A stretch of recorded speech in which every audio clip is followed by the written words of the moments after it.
Hello, ladies. Wait, this is for class?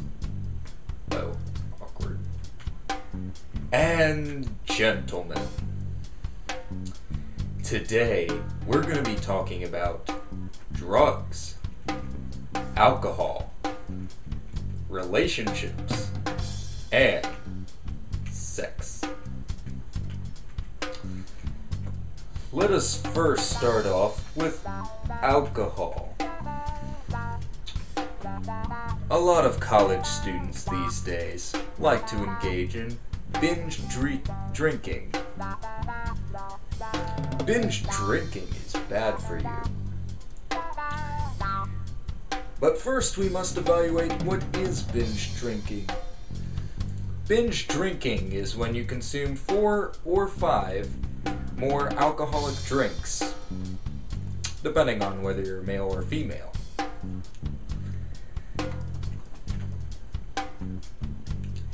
Usually these kids get wasted and feel terrible in the morning. Some of them even go to the hospital, which is not a fun trip. No. So what can you do to prevent yourself from binge drinking? My advice: drink slowly, elegantly.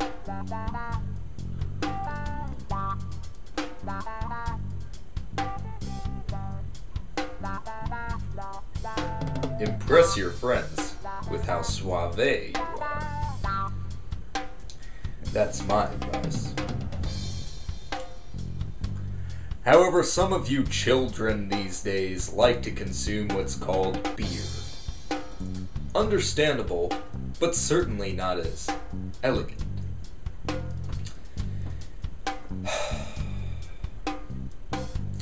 Beer should not be abused, and you should not drive or operate machinery when under the influence of any alcoholic drink.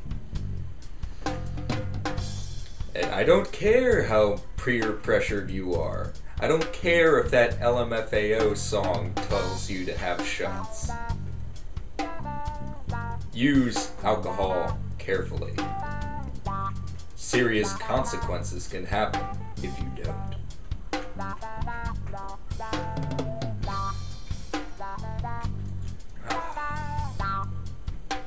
Wonderful. And now, children, it's time to move into our next segment: drugs.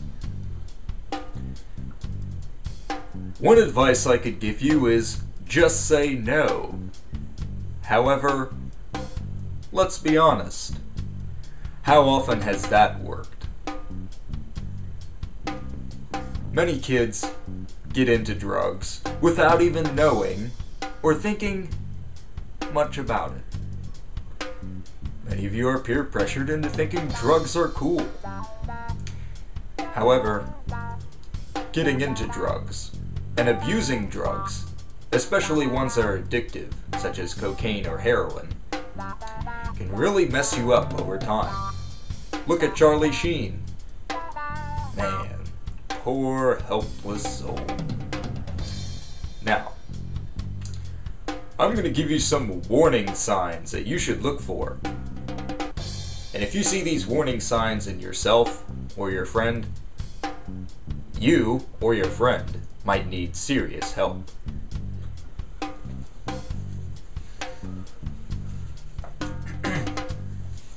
Excuse me while Papa reads you a story. Here are the addiction warning signs.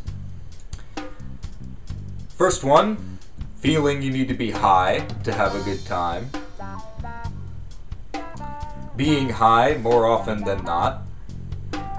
Getting high to get yourself going. Going to class or work high. None of you are high, are you? Okay, person on the right corner is lying. I know what you did. Missing class or work because you are high. Lot of empty seats today. Being unprepared for class because you were high.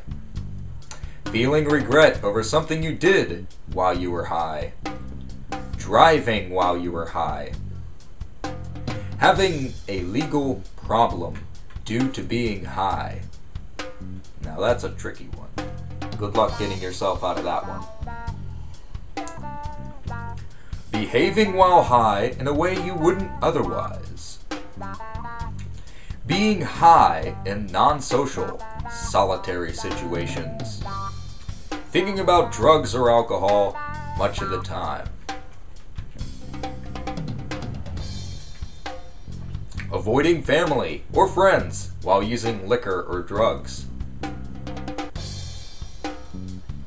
And most importantly, hiding drugs or alcohol from others.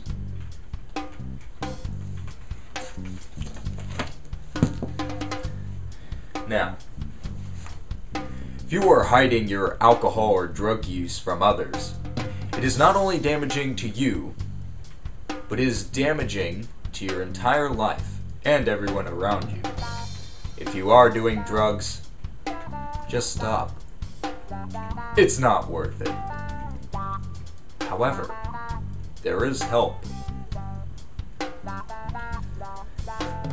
There is a government hotline in which you can contact.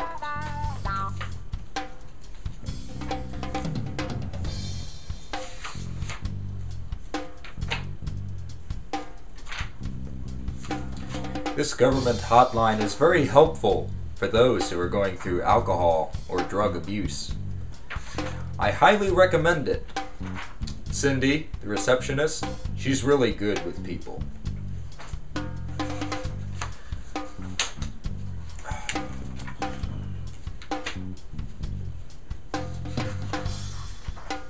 You know what I like about Cindy?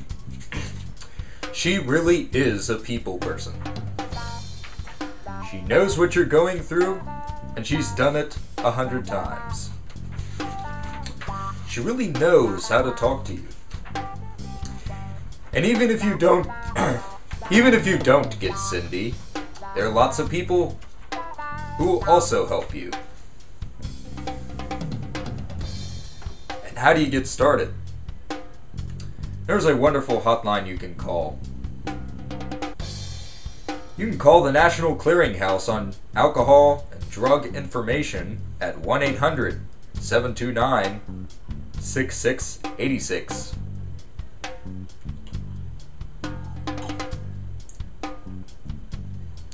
Mark, I think I know Mark there.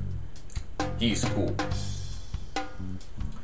For alcohol difficulties in particular, call the National Council on Alcoholism and Drug Dependence at 1-800-622-2255. That's where Cindy works. I wasn't lying when I said she was good. For drug problems, you can call the National Institute on Drug Abuse at 1-800-62... I apologize. That is 1-800-662-4357.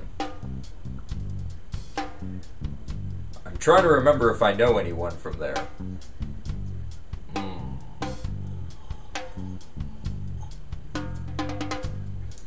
Oh yes, Mr. Francisco. Really funny guy. Even had club soda with him once. Surprisingly good. Finally, you can visit the National Council on Alcoholism and Drug Dependence website, www.ncadd.org, for help with alcohol and drug problems.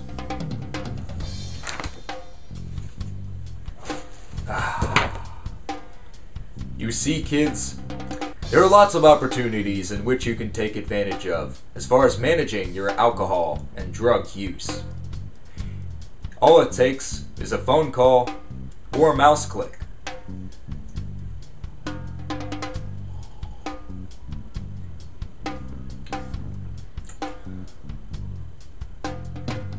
I could use a phone call right now.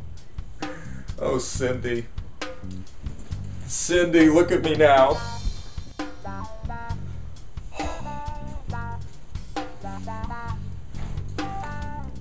I tell you, Cindy does work wonders. But unfortunately, this wine shouldn't go to waste.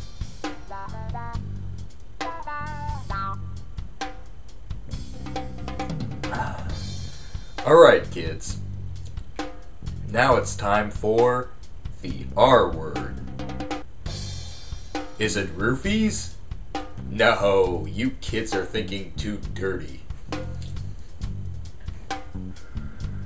No, the R word that I am talking about is relationships. Relationships move beyond friendships. They are built on trust, compassion, when two people love each other or are emotionally attached.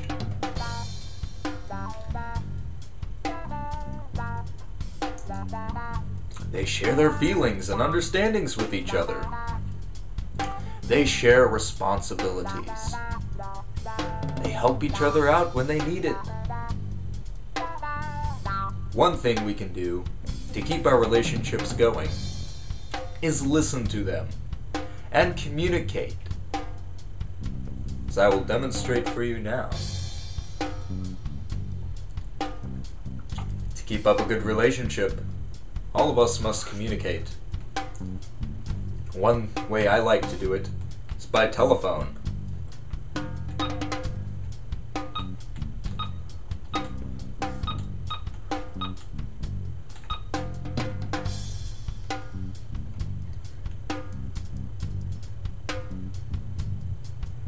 Hey, babe. Sorry, kids. Wrong number. But anyway, my point is that if you don't communicate with your relationship or your significant other, then you really don't have a relationship at all. If you have a long distance relationship, make sure you're calling your lover every day, every night, wishing her a good morning, wishing her a good evening, even when her morning or evening might not be so great. It is important that you keep your relationship alive and happy. And it's also important to prepare for the worst in case your relationship goes sour. Kind of like this wine.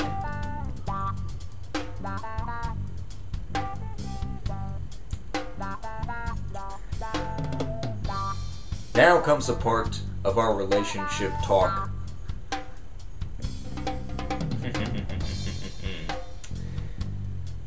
This is a very big topic, and one that I am appropriately dressed for.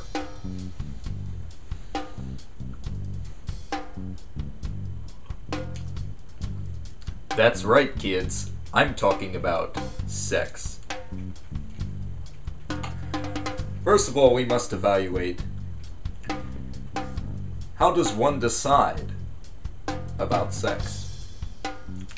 Our most important sexual organ is our brain.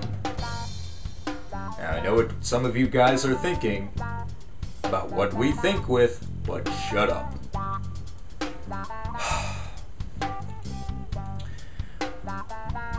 But making a decision about whether to have sex or not to have sex is a reflection on your basic values. It reflects on who you are. So make sure you make the right decisions and not make decisions that are too hasty.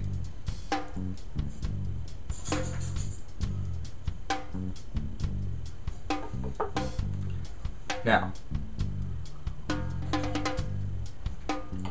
there are some things you should know about. Oh yes, I'm gonna introduce you to the colorful world of STDs. Let's take a look, shall we? Yes, AIDS, HIV, Magic Johnson. Early symptoms: chronic or swollen glands, weight loss of more than 10 pounds, flu-like symptoms, purple spots, an unusual susceptibility to parasitic, fungal, bacteria, and viral infections, or certain cancers.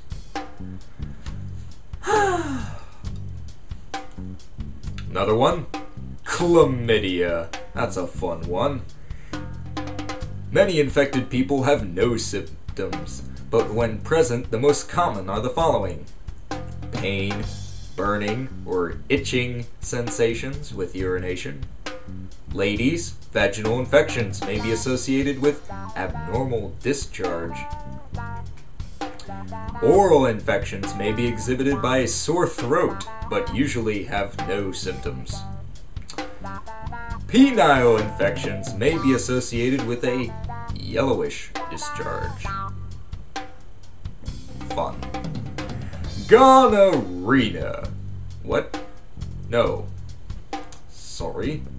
Gonorrhea. Many infected people have no symptoms but are still contagious. Uh-oh.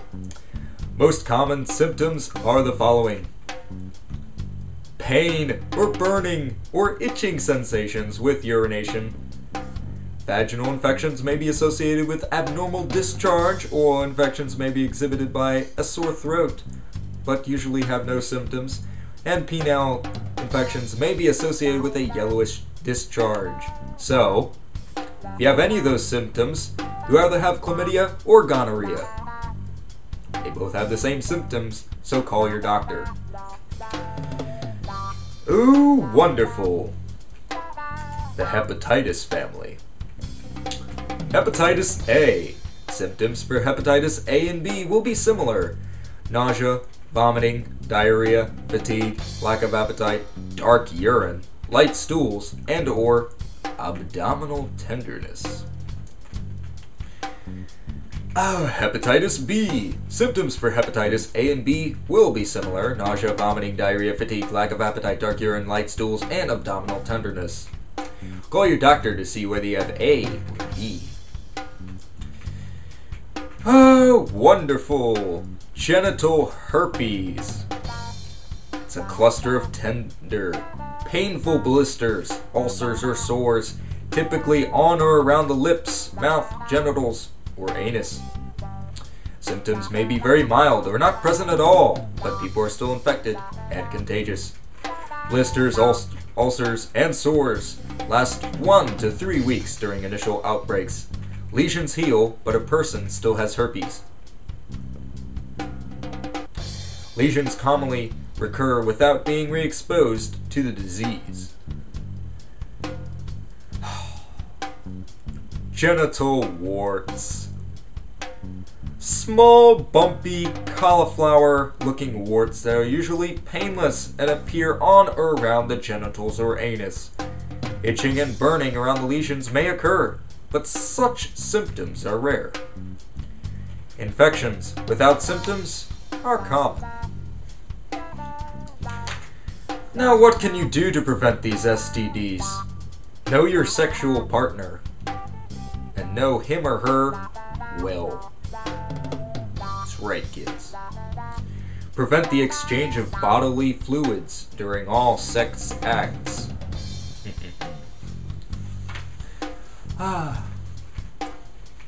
Use condoms. Pretty simple. They're available at your local gas station. And be faithful to a single partner. See? Sex is a careful decision. Making the wrong decision could end up impacting the rest of your life, and a lots of uncomfortable doctor's visits. So what can we take away from this discussion today? We learned that drugs are bad for you. We learned that alcohol is somewhat bad for you. We learned that relationships need to be stimulated. that sex needs to be a careful decision. I hope you enjoyed my presentation. And I hope to see you all later. Oh, Cindy.